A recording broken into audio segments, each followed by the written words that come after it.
This is Brian Hastings doing an Ask Me Anything for Octopi Poker. Question 1. What's the biggest mindset difference between winners and everyone else? I think the answer to this question is a focus on process rather than dwelling on results too much, and this is certainly easier said than done.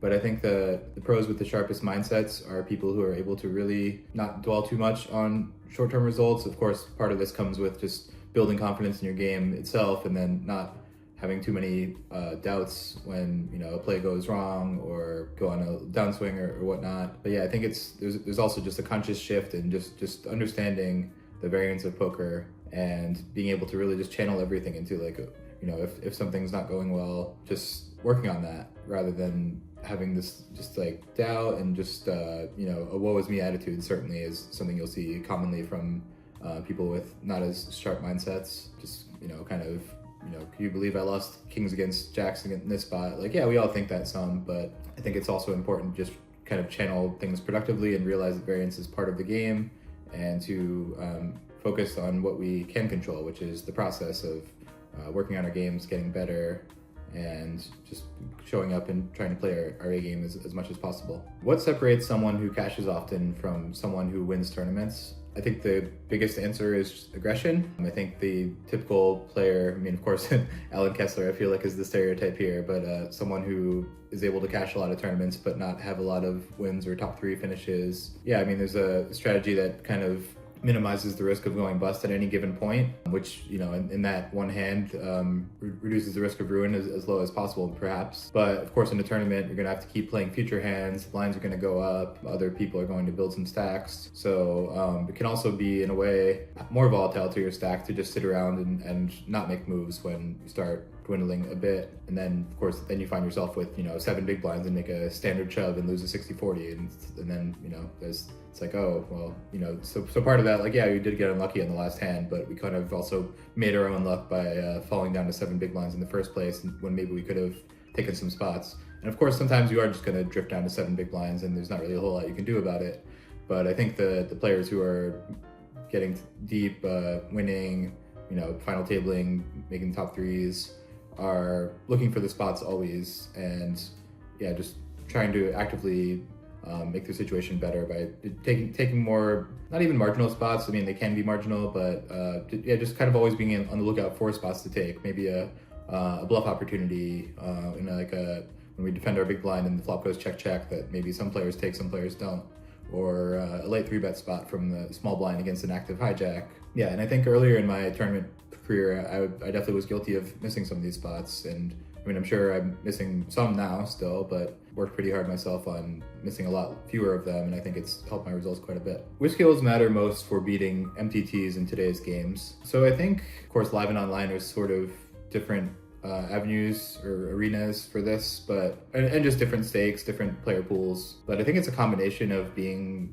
studied in the way of knowing how optimal play looks and being able to execute it on some level. Certainly knowing pre-flop quite well and having a decent understanding of how post-flop theory works, but then also being able to adapt that to the player pool. There's certainly plenty of people we're playing against on a daily basis where we don't want to play anything really like optimal, but we can still use that to inform our decision making or kind of figure out in which ways we want to exploit a player. Yeah, if a player is opening and we see they haven't folded to a 3-bet, we can make an inference that they're probably not folding to 3-bets as much as a solver would, and therefore our 3-betting range should look differently, for example. Same, on the river, if we see a player really never folds top pair. I do think kind of the never folds the river is kind of an overrated thing. I think every player is finding folds in some spots, but yeah, there can be certain spots where you just know a player is has whatever kind of hand class and probably isn't folding it, or maybe is only folding it if we bet 2x pot or something. It's a combination of knowing theory and then also the right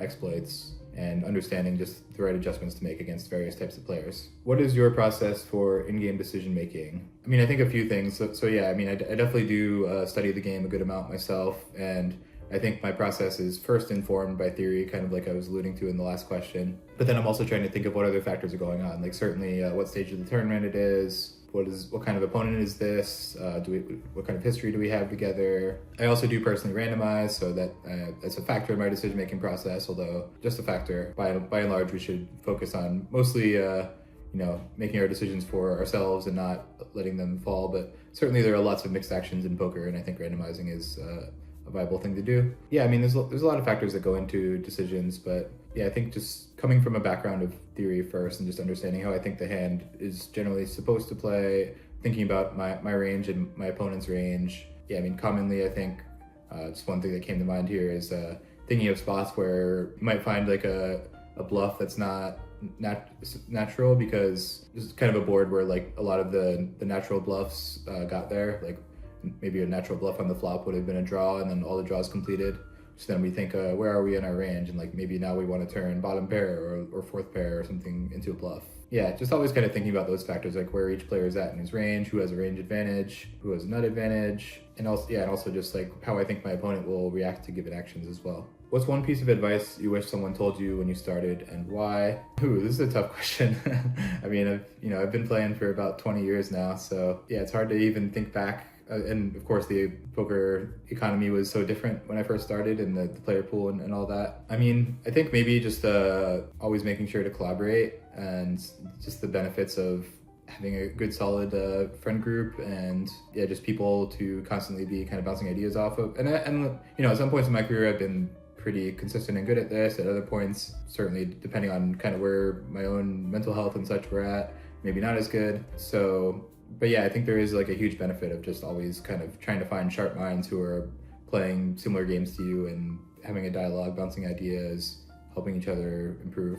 Yeah, I guess I'll go with that. Any advice on implementing theory in-game at mid-stakes MTTs? I mean, yeah, I think every hand is an opportunity to implement theory. So let's use the example of, say, like we're playing like a live $400 circuit side event or something like that. Yeah, I mean, I think, again, theory is always going to inform the background. So it doesn't necessarily mean it's where we want to land in a given hand. But like, yeah, certainly we're going to start off a hand by like, thinking about what is our proper opening range in theory. And then maybe if we have, 3 players behind who are all flatting too wide, then we want to adjust that. Maybe be like, okay, well, instead of opening ace-9 offsuit here where, I just know I'm going to get flatted and play out of position a lot and it's not awesome, maybe I'll open 9-8 suited or 8-7 suited in the spot where maybe the theory opening range isn't doing that, but I'm not going to get 3-bet as much as I should, and I am going to get flatted a lot, so the playability is good for me. Making like little adjustments like that, starting with pre-flop, and then on the flop it might be like, oh well, this spot in theory plays as a big bet or check, but I know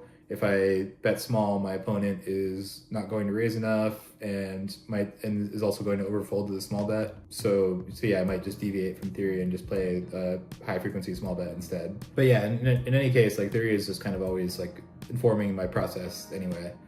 Even if it's not where I end up landing in the actual hand. Do you have a routine pre and during a hand to prevent you from going on autopilot with your decision making? Yeah, I mean, one thing that comes to mind is I think there's been a few times playing live, especially, where I've been guilty of like snap acting in like a big spot.